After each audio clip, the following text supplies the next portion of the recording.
llenas mi espacio, llenas mi vida, me iluminaste como el sol. Quiero que crezca. Bien, pues bienvenidos a todos, un saludo, os saludo en el amor del Señor con un abrazo fraternal. También a aquellos que nos siguen a través de redes, os mando un saludo cariñoso. Bien, vamos a continuar tratando el tema que llevamos ya 20 semanas, casi más de medio año, ¿no? Más de medio año. ¿Cuántas semanas tiene un año? ¿Quién lo sabe? Bueno, os perdono, pues yo tampoco me acuerdo. Sé que ya llevamos una temporada grande con este tema porque es de vital, creo que son 54 semanas, ¿no? ¿Cuántas? ¿48 semanas? ¿Seguro? Bueno. Gloria a Dios por buena cabeza que tenemos todos y lo que sabemos de historia. Bien, pues el tema que llevamos tratando es la iglesia que Dios quiere que seamos, la iglesia que Dios necesita que seamos en este tiempo tan difícil que nos ha tocado vivir. Y decíamos que hay una serie de principios, de parámetros que debemos seguir para ser esa iglesia que Dios nos exige. O sea, no nos pide, nos exige que seamos, que debemos demostrar lo que realmente somos. A la iglesia verdadera, quiero añadir, porque también existen falsas iglesias que predican en el nombre de Cristo, pero no siguen a Cristo. La iglesia verdadera, a Dios le ha concedido un gran privilegio. Está invitada a las bodas del Cordero y en calidad nada más y nada menos que la novia. Importantísimo, ¿verdad? Qué gran privilegio tiene la iglesia de Jesucristo de ser su novia y de poder, la segunda venida, que es un acontecimiento que está por llegar y que trae consigo esas bodas en la cual la iglesia verdadera se va a desposar con Jesucristo, el novio, y para eso se le exige que viva de acuerdo a esos parámetros que Dios exige, a esa novia limpia, blanca y resplandeciente que debe ser su iglesia. Apocalipsis 19:8 lo compara y le dice que se debe vestir la iglesia de lino fino. ¿Qué significa el lino fino? Pues nada más y nada menos que la forma de vivir de un pueblo santo de Dios, o sea, elegido, escogido y apartado por Dios para ser la novia del Cordero. Y esa iglesia, esa novia, tiene el gran privilegio de servir al Señor. Y sobre todo servirlo como hay que servirlo. No como nosotros a veces pensamos o tomamos la decisión, yo con esto que hago yo creo que Dios está contento. Dios te exige el 100%. La excelencia que Él demostró enviando a su Hijo Jesucristo a la cruz, esa misma excelencia que Jesucristo demostró muriendo sin necesidad, porque Él no había pecado, muriendo por nosotros, muriendo en nuestro lugar, cargó con nuestros pecados para que nosotros pudiéramos ser justificados ante Dios el Padre. Eso nos conduce o nos obliga a servirle con la misma excelencia. Por eso, estos principios que estamos estudiando son de gran importancia. Cuando acabe, que todavía queda, quiero hacer como un pendrive con todos los capítulos de esta serie. Es un culebrón, pero qué buen culebrón, ¿verdad? Mejor que los turcos ahora que están poniendo en televisión, que se ven los turcos por cada sitio. Cada vez que encienden la tele ves a los turcos. Antes eran no sé qué, de por allá, de Sudamérica. Ahora Turquía, ha tocado Turquía, ¿no? Los culebrones vienen de Turquía. Esto es un culebrón bueno, que deberíamos aprovecharlo, ¿no? Porque Dios nos habla y nos habla cada día. Y nos habla con un propósito, que le sirvamos como Él se merece. Estábamos tratando y seguimos tratando el primer principio, que es que tenemos que ser una iglesia fundamentada en Cristo, arraigada en su palabra, esos dos temas ya los tocamos, y también guiada por el Espíritu Santo. Precisamente en este punto, en este enfoque, es en el que estamos tratando esa guía que es el Espíritu Santo, o debe ser el Espíritu Santo para nosotros. Vimos ya las funciones que tiene el Espíritu Santo y estamos estudiando y terminando su fruto y las cualidades del mismo. El fruto del Espíritu Santo, el fruto que debe producir en nosotros el Espíritu Santo y que debemos demostrarlo. Se encuentra, recordemos, en la carta a los Gálatas de Pablo, en el capítulo 5, los versículos 22 al 23, vemos las características de ese fruto. Decíamos que la base es el amor, la base del fruto. Sin amor no funciona nada. Todas las demás características, si no están basadas en el amor, no van a poder producirse. El gozo, la paz, la paciencia, la benignidad, o sea, el ser amables, tener buen trato con los demás, la bondad, que es la tendencia a hacer el bien.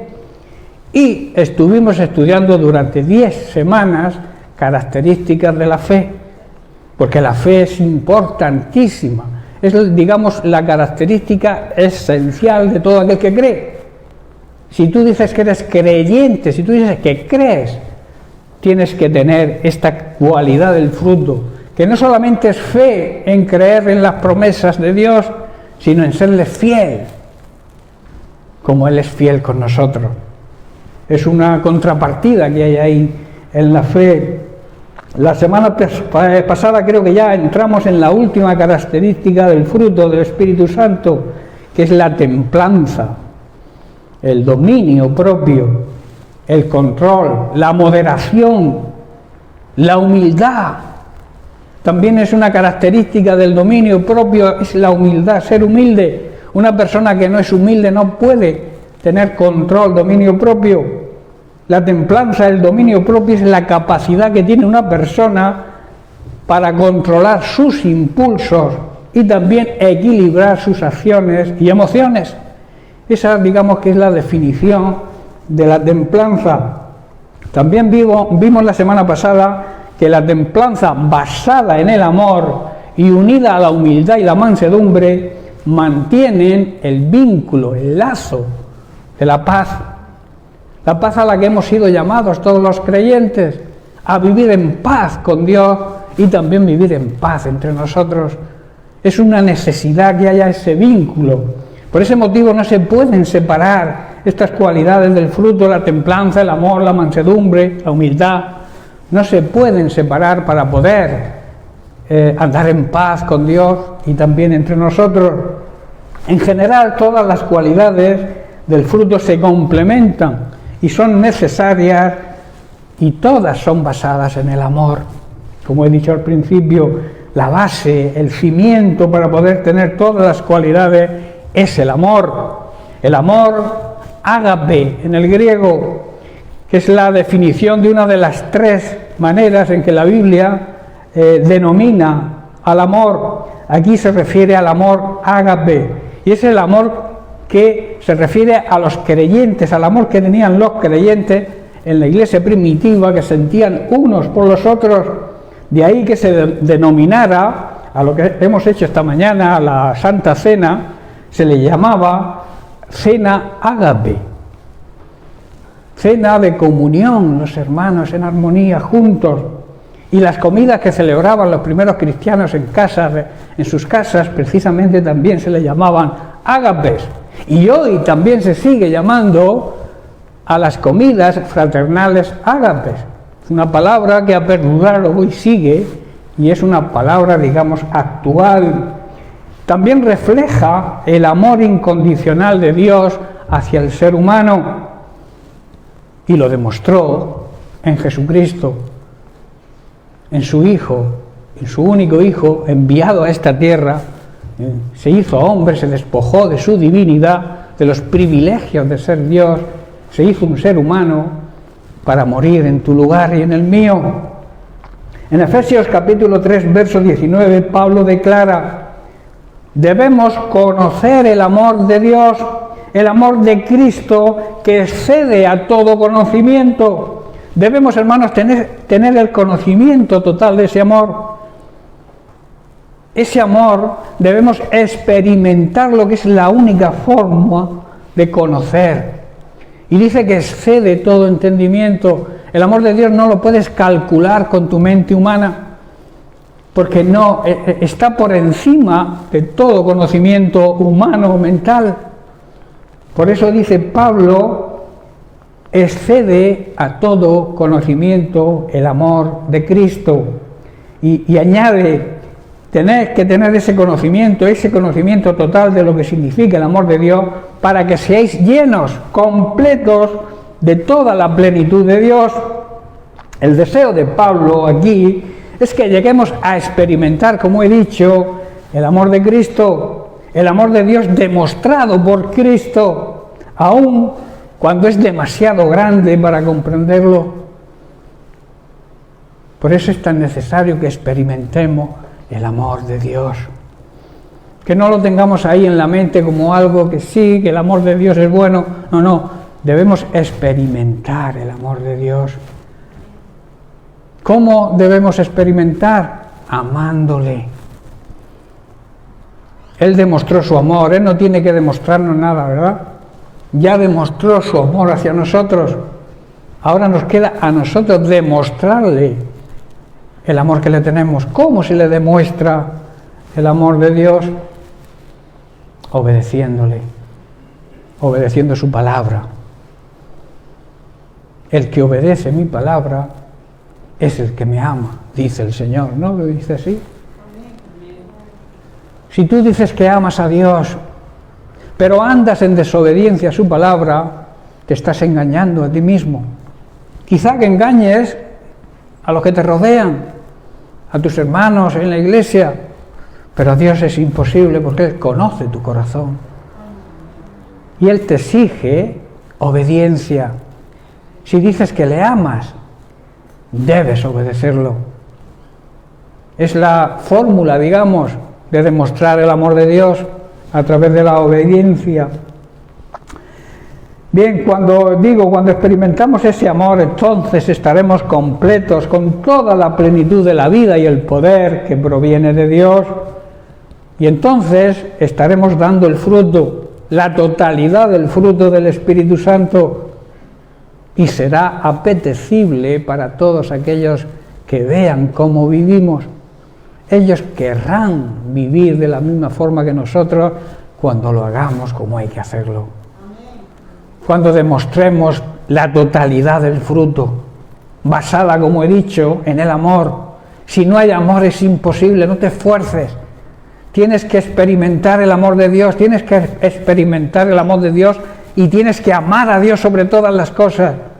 Y así demostrarás que verdaderamente le amas, obedeciendo su palabra. Una nueva consideración que tengo para hoy sobre la templanza, la he titulado "No debemos perder los estribos", ¿verdad? Es una frase que se escucha mucho. He perdido los estribos. ¿Qué significa perder los estribos? Hoy lo vamos a ver y lo vamos a analizar. El estribo es una pieza de madera, de cuero o de metal que está sujeta mediante una cuerda o una correa a la silla del jinete, a la silla de montar, y en la que el jinete apoya sus pies. Perder los estribos alude al jinete a quien se le salen los pies de los estribos cuando va a caballo, y entonces esto le produce perder el control y muchas veces caer. La simbología espiritualmente es que la falta de templanza, la falta de dominio propio, el perder el control, perder la dirección, perder la paciencia, el errar, el equivocarse, hablar o hacer cosas sin razón, eso significa perder los estribos en el tema espiritual, y eso nos va a conducir a la caída. Que cuando alguien cae luego cuesta levantar, y a veces por sus propios medios es imposible. Tenemos que los demás ayudar a levantar a las personas que caen, ¿no? Pablo tuvo que caer, perdió los estribos simbólicamente de su montura y cayó, pero cayó ante la presencia de Dios. La única caída que Dios nos permite, o Dios quiere para nosotros, precisamente es esa: caer ante su presencia, humillarnos ante su presencia. El resto de las caídas Él no quiere que caigamos. Por eso nos enseña, a través de esta cualidad del fruto del Espíritu Santo, a que debemos tener ese dominio propio, ese control, ese no perder los estribos para no caer en el pecado, se refiere, claro. Mediante los estribos, el jinete controla al animal. Mediante la templanza, el dominio propio, se controla ese caballo que se desboca y que llevamos todos dentro. ¿Verdad? Cuando alguien nos ofende, ¡bum!, el caballo se desboca. Y hay que contar muchas veces, como yo digo, si no es suficiente contar hasta 3, cuenta hasta 100. Pero no pierdas los estribos, porque puedes caer y hacer caer a los demás.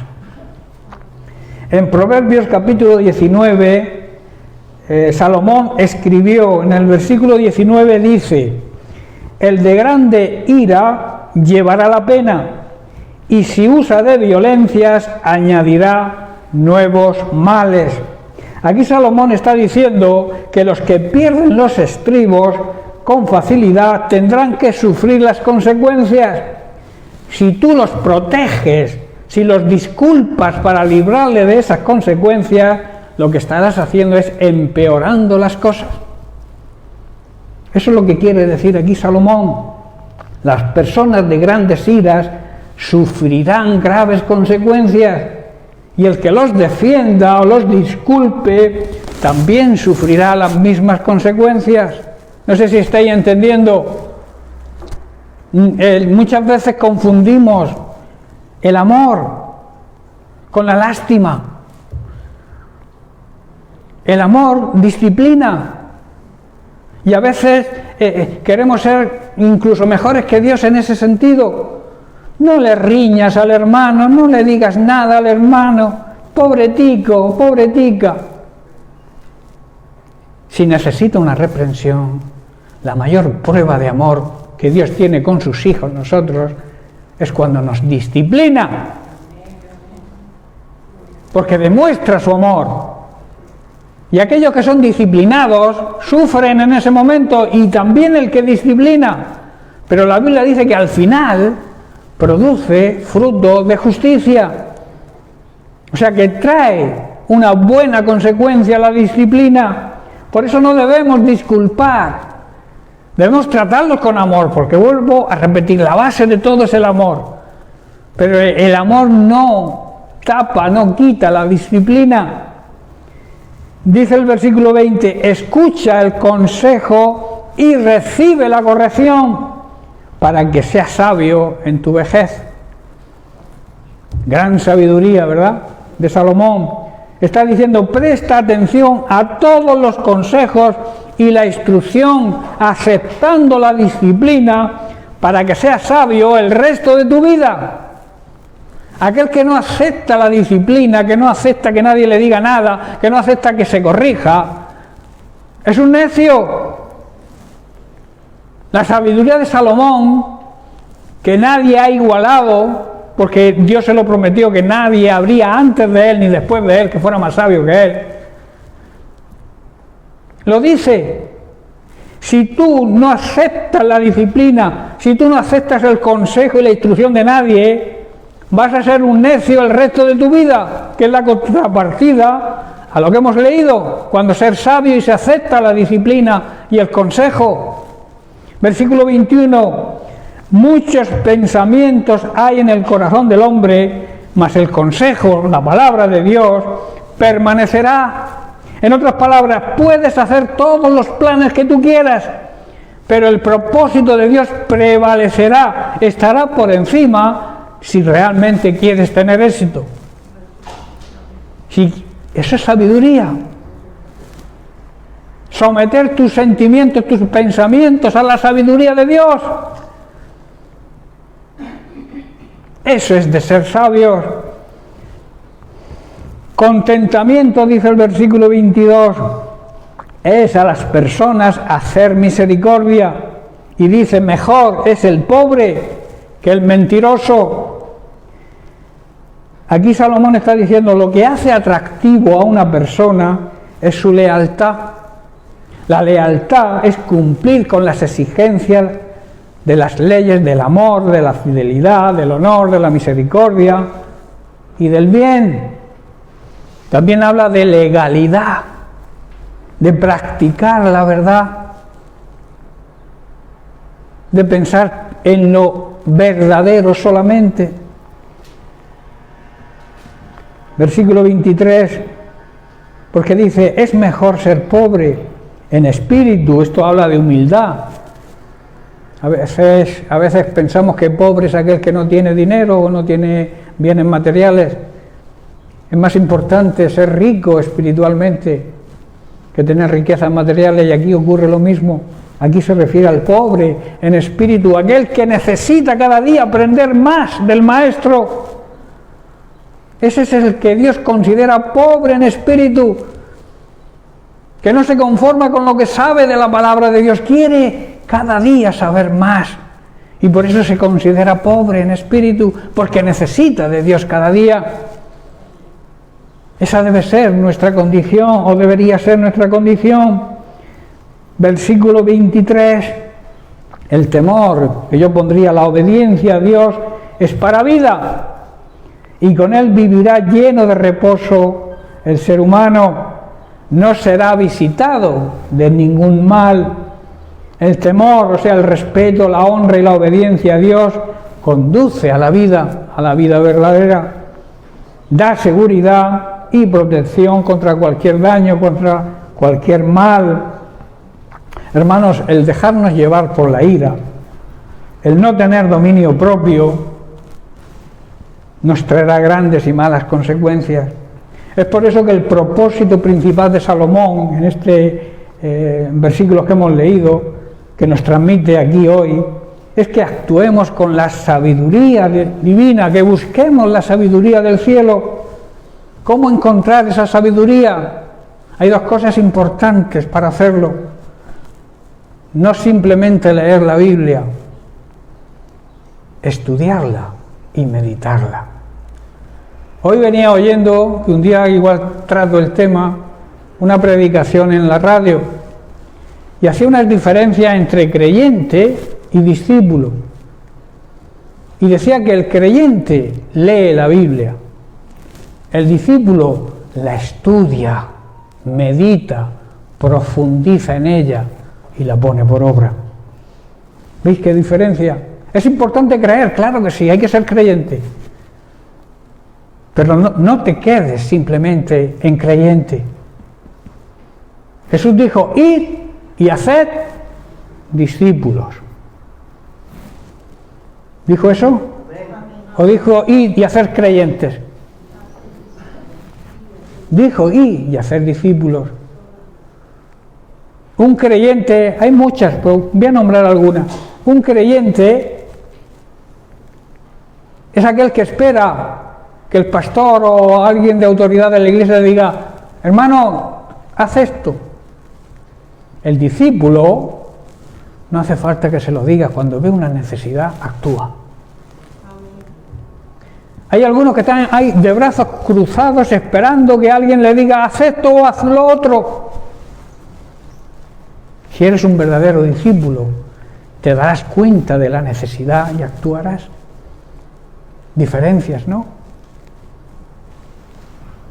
Por tanto, debemos buscar la sabiduría. He dicho que la primera es meditar en la palabra de Dios. Para poder encontrar sabiduría del cielo, que se encuentra en la Biblia, pero vuelvo a repetir, igual leyéndola simplemente no la encuentras, porque la Biblia no es una novela que se lee, es una guía de estudio para nuestra vida, para saber conducirnos con sabiduría, pero no la nuestra, que la sabiduría humana, dice la Biblia, que es, ¿cómo es? Animal, o sea, de naturaleza animal, y diabólica. Debemos actuar en la sabiduría divina y por eso es necesario escudriñar las Escrituras. Ahí encontraremos, como dijo Jesús, la vida eterna. Sabremos qué significa la vida eterna. Estudiar y meditar en su palabra cada día, porque el espíritu necesita estar alimentado, igual que nuestra carne se alimenta de día, en día, todos los días me refiero. El espíritu también necesita ese alimento espiritual que se consigue estudiando y meditando la palabra. Y la segunda manera, la oración. Pero no la oración rutinaria que a veces tenemos, que lo hacemos como frases ya hechas y que repetimos cada día. Orar es hablar con Dios. Orar es presentarle nuestras inquietudes, como se las presentarías a tu Padre terrenal. Hablar con Él significa eso, orar significa hablar con el Señor y hacerlo cada día. Y Él te va a mostrar, a través del Espíritu Santo que mora dentro de ti, te va a revelar lo que hay en el corazón del Padre y que quiere que hagas. Te va a dar la sabiduría para conducirte por esta vida. Si tienes que tomar una decisión, no lo hagas nunca sin buscar la sabiduría del cielo, porque seguro que te equivocas y luego vendrán las quejas. ¿Estáis comprendiendo, hermano? Proverbios 10, verso 13 también, Salomón escribió: en los labios del prudente, sensato, que tiene buen juicio, se halla sabiduría, mas la vara es para las espaldas del necio, del falto de cordura. ¿Qué quiere decir? Que el necio tiene que ser disciplinado. Aquí no está diciendo que cojamos un látigo y los flagelemos, no está diciendo eso. Está diciendo que si necesita disciplina, hay que darle disciplina, ponerlo en disciplina si hace falta, con el propósito de que produzca ese fruto de justicia al final. Las palabras sabias provienen de los labios de gente con sabiduría, con entendimiento, pero con entendimiento y sabiduría divina. Pero aquellos que les falta el sentido común recibirán el castigo que su necedad conlleva. Esto es lo que está diciendo Salomón en otras palabras. Atraen y pagarán las consecuencias de su necedad. Y Santiago en el capítulo 3, versículo 17 dice: pero la sabiduría que es de lo alto es primeramente pura, después pacífica, amable, benigna, llena de misericordia y de buenos frutos, sin incertidumbre ni hipocresía. Hermanos, la sabiduría que proviene del cielo es ante todo y está libre de toda mezcla, es pura, no hay ninguna mezcla entre la verdad y la mentira. La sabiduría del cielo te va a llevar a la verdad absoluta, a la verdad auténtica, sin ningún tipo de mezcla ni levadura falsa, como hoy en día hay tantas mezclas. Mezclan la palabra de Dios con los sentimientos humanos o con las ideas humanas, y eso no es pureza. Aquello que es puro es aquello que está libre de toda mezcla. Cristo es la verdad absoluta y me tengo que dejar llevar por esa verdad. Y aquel que me venga con una mezcla entre verdad y mentira, rechazarlo, porque esa sabiduría no proviene del cielo. Amén. También la sabiduría del cielo ama la paz. No le gustan las contiendas, las disputas, y menos entre los hermanos de la congregación o del cuerpo de Cristo, su iglesia, que lamentablemente existen. Por cualquier tontería se enfadan los hermanos unos con otros y están sin hablarse un tiempo. Eso perjudica a ellos mismos y perjudica a la iglesia. La sabiduría que te va a venir del cielo te va a llevar a ser pacificador, a estar en paz con Dios lo primero y con los hermanos y con cualquier ser humano también. Aquel que le gusta la contienda la disputa, la crítica. Todo eso no conduce nada más que al desastre. Y lo peor es que perjudica a la Iglesia. Por eso Pablo le escribe y Santiago le escribe, aquí en este caso es el apóstol Santiago, escribe a su Iglesia de que debemos dejarnos guiar por la sabiduría del cielo, que como ha dicho es pura, ama la paz, es amable, está dispuesta a ceder ante los demás y también tiene tendencia a hacer el bien y nunca a hacer daño o el mal a alguien. Está llena también de compasión, de misericordia y de buenas obras, de buenas acciones. No tiene favoritos, siempre es sincera y nunca es hipócrita. Y en el versículo 5 de esa carta también, Santiago en el capítulo 1 dice: y si alguno de vosotros tiene falta de este tipo de sabiduría, pídala a Dios, el cual da, regala a todos abundantemente, no nos cobra. A veces por estudiar una asignatura o por estudiar una carrera tenemos que pagar dinero, ¿verdad? Por adquirir conocimiento humano, pero la sabiduría y el conocimiento divinos no necesariamente hay que pagar un precio, claro que sí, que es servir a Dios, amar a Dios, andar en obediencia a Dios, ese es el precio que se nos exige, pero la sabiduría viene gratis cuando la pedimos de esa forma. Y da a todos, dice, en abundancia y sin reproche.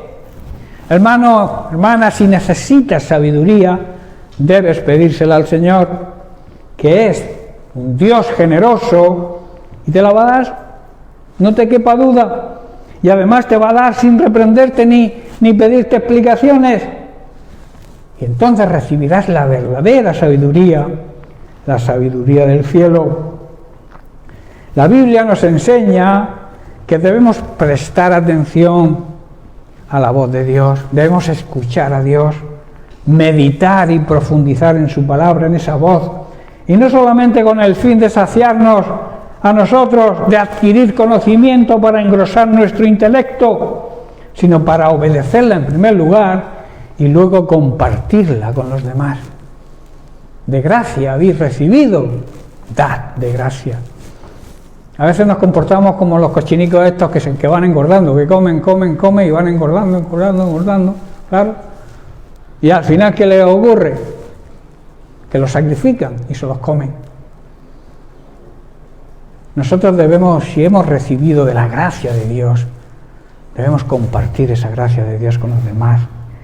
Debemos compartir esa palabra de verdad. Muchas veces nos muestra el Señor claramente qué tenemos que hacer, pero no lo hacemos porque no nos gusta lo que nos pide que hagamos. Pero no se trata de que te guste, se trata que si Dios te lo dice, es lo mejor para ti. Tienes que mentalizarte de eso, aunque en el principio no te guste, no te agrade lo que el Señor te dice. Tienes que aceptarlo porque Dios es un Dios bueno que quiere lo mejor para ti y para mí. No siento hacer esto, si no es que lo sientas, es que si Dios te lo dice, tienes que hacerlo. Aunque no te guste, porque al final el primer beneficiado vas a ser tú cuando hagas lo que Dios te dice. Muchas veces también nos hacemos sordos espiritualmente hablando cuando no nos agrada lo que claramente Dios te está diciendo, como que no lo oímos. Nos hacemos los sordos, como cuando alguien nos dice algo que no nos gusta, como que no lo oímos. ¿Quién no ha hecho eso alguna vez? ¿Oídos sordos? Tu esposa te está diciendo, no te oí. Sí te oí, pero no te agradó lo que te dijo, por eso te haces el sordo. ¿Estáis entendiendo? Con Dios también ocurre eso, y tenemos que tener cuidado. En 2 de Timoteo capítulo 4, Pablo exhorta a su discípulo, versículo 1, dice: te encarezco delante de Dios y del Señor Jesucristo, que juzgará a los vivos y a los muertos en su manifestación y en su reino. O sea, en presencia de Dios y de Cristo Jesús, quien un día va a juzgar a los vivos y a los muertos cuando venga a establecer su reino, te pido encarecidamente lo siguiente, dice, que prediques la palabra. Y a veces, con palabras, a ver si me entendéis, que la mejor predicación es el testimonio. Debes predicar la palabra de Dios, la sabiduría que has recibido del cielo, debes predicarlo a los demás, pero debes demostrarlo con tus acciones, con tus hechos. Y eso es lo que está diciendo, predica la palabra de Dios, que instes, o sea, que insistas a tiempo y fuera de tiempo, redarguye, reprende, exhorta, pero ¿cómo? Con toda paciencia y sana doctrina. Pablo le está exhortando a Timoteo y a nosotros también a predicar la palabra de Dios y a demostrar lo que predicamos con nuestro testimonio. Versículo 3 dice: porque vendrá tiempo cuando no sufrirán la sana doctrina, sino que teniendo comezón de oír, o sea, les hará daño al oído, se amontonarán maestros conforme a sus propias concupiscencias, sus propios deseos carnales. Aquí Pablo está diciendo que llegará el tiempo en que la gente no querrá escuchar la sana doctrina de Jesucristo. ¿Por qué? Porque les hará daño al oído. No aceptarán, porque verán que lo que dice la palabra de Dios es contrario a lo que están haciendo, y por eso les hará daño al oído. Y dice, sino que seguirán sus propios deseos y buscarán maestros que les digan lo que sus oídos quieren oír y no aquello que necesiten oír. ¿Estáis comprendiendo? La gente que la doctrina sana de Jesucristo le haga daño, buscarán iglesias. Si en esta iglesia no me gusta cómo predican porque se habla mucho del pecado, y del pecado hay que hablar y de sus consecuencias, me gusta oír más del amor de Dios. Sí, el amor de Dios precisamente es que te prediquen sobre el pecado para que te alejes de él, te hable del infierno para que no vayas a él. Y entonces cuando tú estés haciendo algo y en la iglesia donde vayas te reprochen, no directamente, sino a través de la palabra de Dios, lo que estás haciendo, tú dirás, yo aquí no me interesa esta, voy a buscar otra que me prediquen lo que me haga tilín al oído. Aquí en esta iglesia se va a predicar siempre lo que se necesite oír y no lo que las personas quieran oír para sentirse cómodos y sentirse bien. Si no estás bien con el Señor, si no estás en obediencia a su palabra, aquí se va a predicar en contra de eso, porque eso es pecado. Todo pecado de desobediencia, o sea, toda desobediencia es pecado ante Dios. Y las consecuencias del pecado es la condenación. Y eso hay que predicarlo tal y como es, porque es una realidad. Predicar del amor de Dios es bonito. Dios te ama, hermano, cuánto te ama, Dios te va a permitir, si sigues al Señor, todo bonito. Pero tu obligación es dejar el pecado para recibir, experimentar el amor de Dios. Si no, es imposible. No se puede experimentar el amor de Dios si se anda viviendo en pecado. Quiero que entendamos eso. Y eso es lo que necesitamos oír. Y no lo que nos gusta oír. Por eso el comezón de oír es precisamente eso. Que lo que se predica haga daño al oído. Y luego dice, versículo 4, y se apartarán de la verdad el oído, y se volverán a los cuentos, a las fábulas. Rechazarán, no prestarán oído a la verdad, e irán tras los mitos, los cuentos y las fábulas, que no son otra cosa que las mentiras de Satanás. para confundirte, que vivas creyendo que eres salvo, cuando en realidad no lo eres. Eso es lo que quiere el diablo, que te creas que eres salvo sin serlo. ¿Me estáis entendiendo, hermano? ¿Me hago entender? Cantidad de veces, hermanos, cuando nos domina nuestra carne, cuando vivimos en la carne siguiendo sus apetitos y deseos, nos cuesta aceptar la verdad. Y también aceptar lo que nos conviene. Porque pensamos que lo que yo deseo es lo que me conviene. Y a veces nos equivocamos en eso. Igual lo que tú deseas no te conviene. Y por eso Dios no te lo da. Busca la voluntad de Dios, busca la guía del Espíritu Santo, busca el consejo de Dios antes de tomar cualquier decisión. Aunque no te guste, vuelvo a repetir. ¿Qué ocurre cuando no valoramos esta guía que tenemos en la palabra de Dios y revelada por el Espíritu Santo? ¿Qué es lo que ocurre? ¿Qué estamos haciendo? Estamos ignorando y despreciando el gran amor de Dios, que quiere lo mejor para nosotros.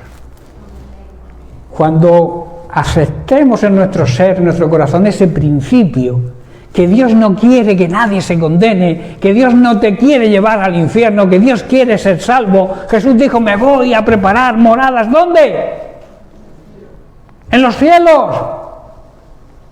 Él quiere que todos los seres humanos sean salvos, pero marca unos principios a seguir, que es la vida de santidad sirviendo a Dios. La vida alejada del pecado. El pecado, hermanos, nos lleva al infierno. La vida de santidad nos lleva a la presencia de Dios. Tú eliges. Dios no te va a obligar. Dios no obliga a nadie, hermano. No culpes a Dios. Porque Dios no tiene la culpa. Dios quiere lo mejor para nosotros. Si estás atravesando tiempos difíciles, vuélvete a Dios. No te pongas en contra de aquel que te puede ayudar, porque eso es de necios también. Si hay algo, ¿para qué me está pasando esto? Quizás sea para que aprendamos a depender más de Él, a tenerlo en la prioridad de nuestra vida. Que nuestra prioridad sea agradarle a Dios. Eso es una realidad, hermanos. En Romanos capítulo 8, versículos 13 y 14, Pablo explica las consecuencias de ese desprecio al amor de Dios y dice, porque si vivís conforme a la carne, siguiendo los deseos pecaminosos de nuestra naturaleza humana, moriréis. Está hablando de muerte espiritual, de condenación eterna. Mas dice, si por el Espíritu hacéis morir las obras de la carne, lo que nuestra carne desea, ese deseo lo sometéis a la palabra de Dios, entonces tendréis vida, viviréis. Vida eterna se refiere aquí. Versículo 14. Porque todos los que son guiados por el Espíritu de Dios, estos son hijos de Dios. ¿Qué quiere decir? Todos aquellos que se dejan guiar por el Espíritu Santo que mora dentro de nosotros, demuestran que verdaderamente son hijos de Dios. Que la gente que te vea diga, tú eres un hijo, una hija de Dios. Lo van a hacer cuando seas guiado por el Espíritu Santo. Si eres guiado por tu carne, por tus instintos carnales, vas a pasar desapercibido entre los incrédulos. Vas a ser como uno de ellos. Y lo que necesitamos es impactar en ellos. No que el mundo impacte en nosotros, sino nosotros impactar en este mundo. Ser la sal y la luz que este mundo necesita. Amén. Solo así, viviendo en el Espíritu, sabremos controlar y tener dominio propio. y no perder los estribos, perder la dirección, perder nuestra vida y caer en la condenación eterna. Por otro lado, debemos reconocer que es más fácil, se tiende a ello, a ver los fallos, las faltas de control en los demás. Es más fácil que verlos en nosotros mismos, ¿verdad? Y eso es una lección que debemos aprender.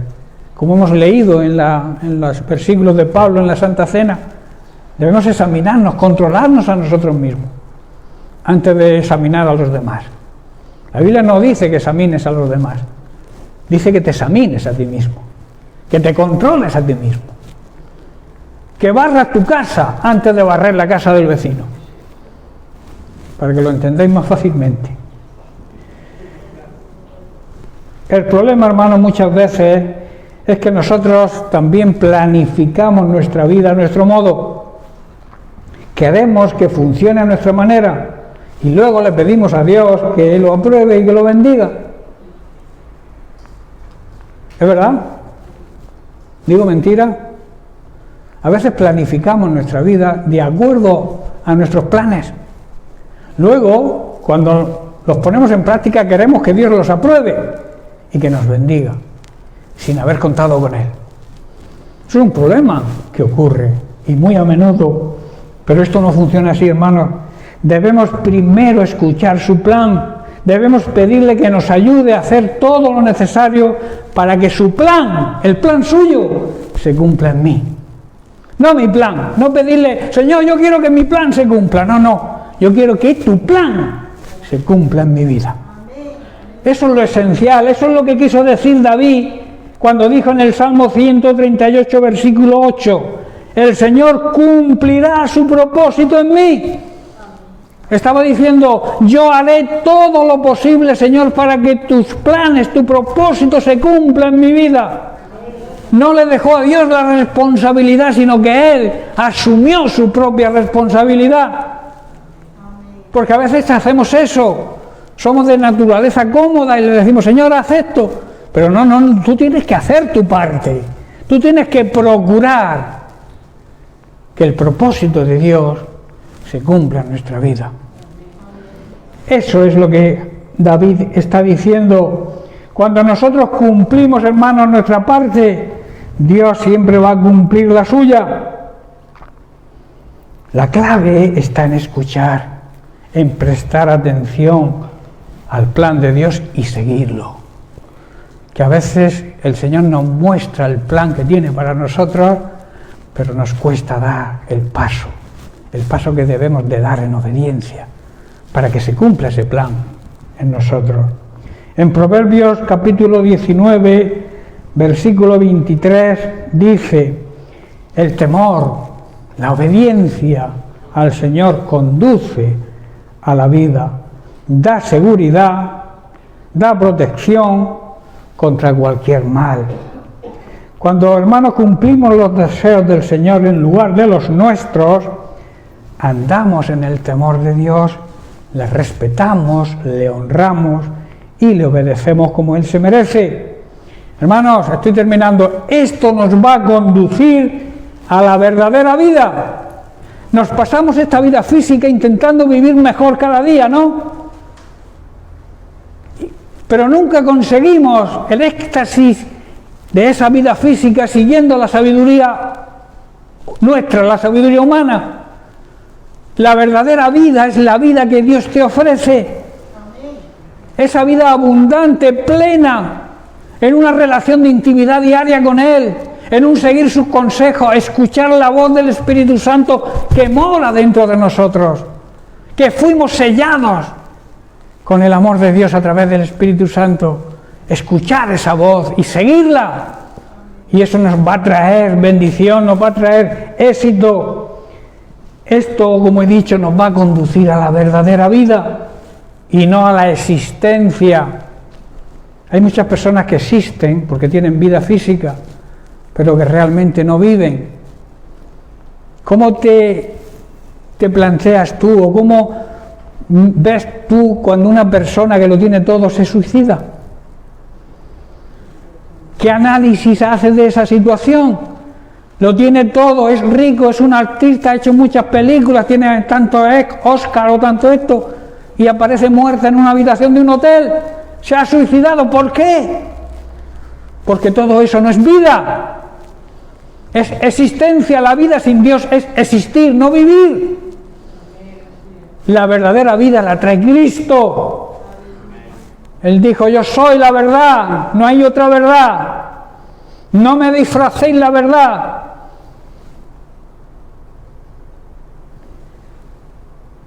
Soy la vida.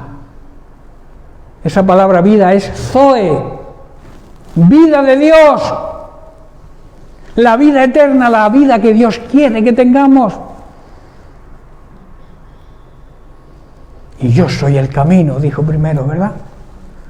No hay otro camino a la salvación, no hay otro camino al cielo, ni el camino de Lourdes, ni el camino de la Fuensanta, ni el camino de nada. No hay más caminos. Jesús lo dijo: si quieres ir al Padre, al cielo, tiene que ser a través de mí, aceptándome a mí como Salvador y sobre todo como Señor, como tu dueño, porque te he comprado con mi sangre. Eres mío, me perteneces. A veces se nos llena la boca de decir que Jesús es nuestro Salvador. Claro que es nuestro Salvador, pero es tu Señor, porque te ha comprado. Esa palabra viene de una palabra cuando se compraba la vida de los esclavos. Cuando un señor compraba a una persona, pagaba un precio y esa persona le pertenecía. Jesucristo pagó el precio por nosotros y por eso le pertenecemos, somos suyos. Amén. Recuerda, el dejarnos llevar por la ira, el no tener dominio propio, nos traerá grandes y graves consecuencias. Medita, piensa, controla tus impulsos, ten dominio propio.